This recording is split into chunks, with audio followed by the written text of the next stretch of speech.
Happy Friday. The Mariners were shut out by Houston and a no-name pitcher 4-0 yesterday. Spencer Arrighetti, sounds more like an Indy driver than a baseball player, held Seattle to 2 hits over 6 innings, had 8 strikeouts as the Astros salvaged the final game of the 4-game set at T-Mobile Park. Alex Bregman did all the damage needed in the top of the 4th off Seattle starter Logan Gilbert. Bregman sends one to left. Back goes Canzone. He will watch this go off the top of the wall. It's gone. Alex Bregman has both home runs for the Astros in this series.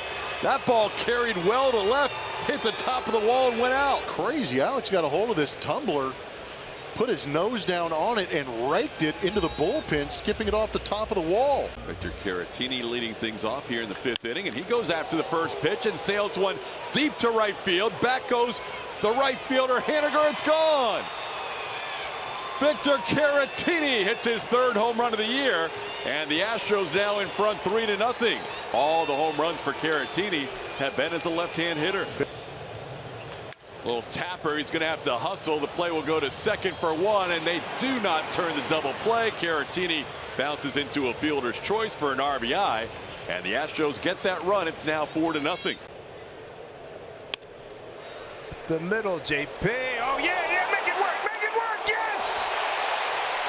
Beautifully done. Oh, that was gorgeous. This is going to be on a few highlights. I didn't think JP was going to get to it, but he's able to glove it and gets rid of it quickly to Dillon. And it's perfect flip to him. And then Ty able to pick it over at first base on the backhand. What a great play. Ground ball towards Altuve. And the Astros have shut out the Mariners 4-0 the final score.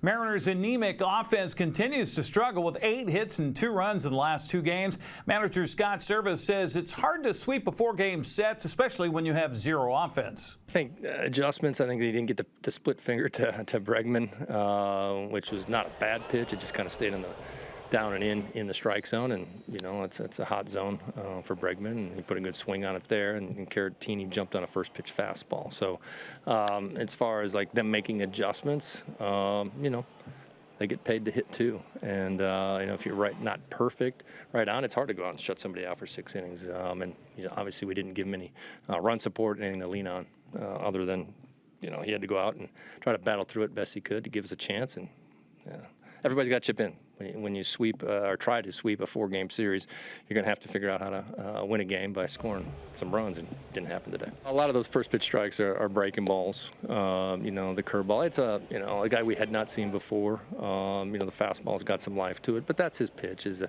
lot of cutters, a lot of curveballs. Credit to him, he threw them for strikes early.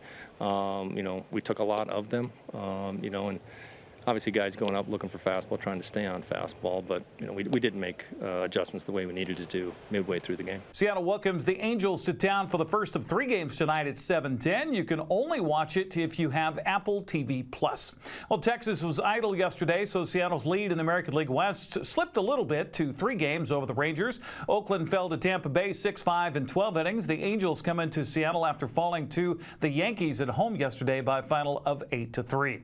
Well, the Seattle Seahawks continue voluntary OTAs at their facility in Renton as players learn a new offense and defense. Coach Mike McDonald was all smiles after practice earlier this week as he sees progress being made. It was a great day out there, man. It's a lot of good football, a lot of good situation stuff. We got better today, so I'm pretty stoked. So great day out there, beautiful weather, great football weather, and we got after it. So I'm really excited right now.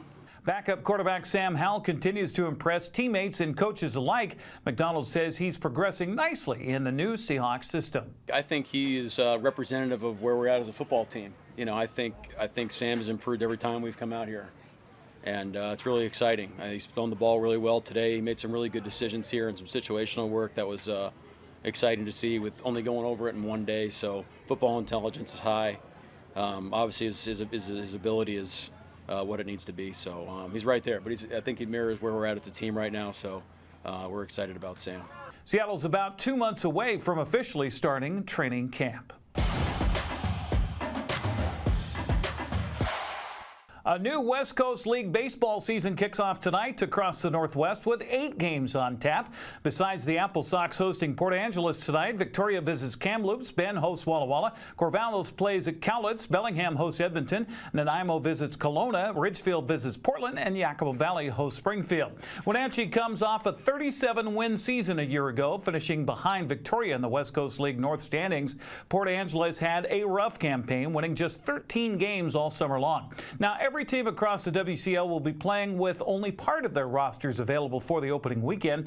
AppleSox coach Mitch Darlington says the next several days will be a chance for him to learn how his players approach the game. The first weekend, a lot of times, is kind of the feeling out process of I like to let guys hit, don't like to make guys bunt as early as I would in a game as we get later into summer. But it's really just learning how these guys play, what they do well, can they hit and run, can they steal bags, and then just kind of tailoring my coaching to that, because it's not always going to be the guys, they're not always going to play the way I want them to play and the style of baseball we want, but it's just a feel-out process. 14 players have signed a 10-day contract to help bolster the ranks in Wenatchee early. Darlington says the message to these players is to play hard and earn a spot to stay all summer long. Early on, I mean, even talking about it today, it's going to be competitive. If there's 2 guys at your spot, you're going to earn what you get, whether you're a 10-day or a full-time. If a 10-day guy comes in here and plays really well, it'd be hard for me to let him go. So we always have that in the back of our mind, and we always let our guys know, hey, there's a chance to make our ball club. Wenatchee and Port Angeles get going at 6:35. NCW Life will have that live on TV as well as free streaming on our Facebook page and our website. Well, if you'd like a little more noise and some screeching tires this weekend, maybe WVSO is the place for you. The Wenatchee 200, the super late models, will be in town for the track for the weekend. WVSO manager Jeremy Anders says a big bag of money available to winners has racers coming from far and wide. Last year we gave out $20,000 to the winner, and it was like $900 to start the race. This year it's $25,000 to win and $1,200 to start the race. So we knew though that we wanted to make this race. We brought it back. It had been away for a while. It was a big race before, but last year we brought it back and we made it a pretty big impact in the Northwest racing community. This year our goal was to make it even bigger, and so we, along with working with some of our partners and our sponsors, were able to kind of work together to get it to $25,000 to win and $1,200 to start, which that helps the back end guys as well.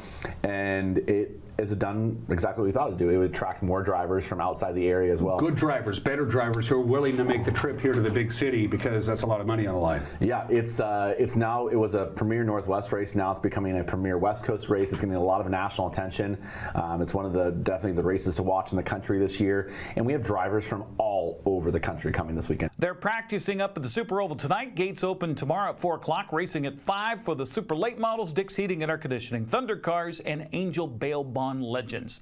That's sports news. Have a great weekend. See you Monday.